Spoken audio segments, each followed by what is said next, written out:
Oman সাগরের বুক চিরে ধেয়ে এলো মার্কিন মিসাইল, আর মুহূর্তে নিভে গেল ৩টি ভারতীয় প্রাণ।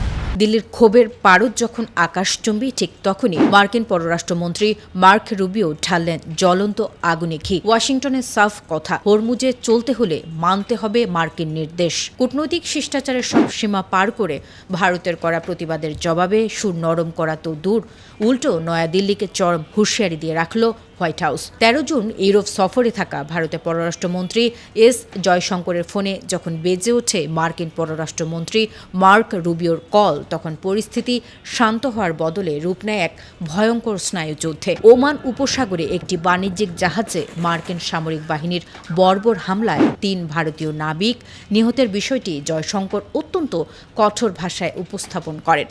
কিন্তু পরাশক্তির অহংকারে মত্ত রুবিও সাফ জানিয়ে দেন, হরমুজ প্রণালীতে যুক্তরাষ্ট্রের আরোপ করা অবরোধের লঙ্ঘন এবং ইরানের তেলের অবৈধ পরিবহন কোনোভাবেই বরদাস্ত করা হবে না। চলতি সপ্তাহে কৌশলগতভাবে অত্যন্ত গুরুত্বপূর্ণ এই তেল পরিবহন পথকে কেন্দ্র করে মধ্যপ্রাচ্যে তীব্র উত্তেজনা বিরাজ করছে।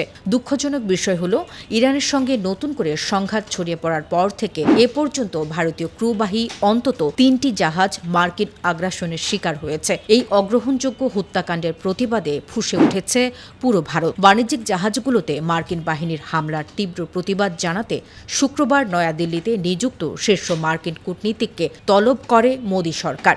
চলতি সপ্তাহে এ নিয়ে দ্বিতীয়বারের মতো মার্কিন কূটনীতিককে দিল্লির অফিসে এনে তীব্র ভৎসনা করা হয়।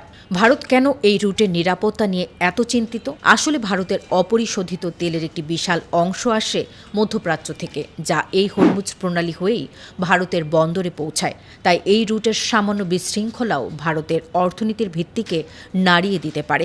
অন্যদিকে মার্কিন প্রশাসন এখানে ইরানের একক নিয়ন্ত্রণ বা কোনো একক আধিপত্য মেনে নিতে রাজি নয়, আর সে কারণে বাণিজ্যিক জাহাজগুলোকে মার্কিন নির্দেশনা মানার জন্য জোর খাটাচ্ছে ওয়াশিংটন।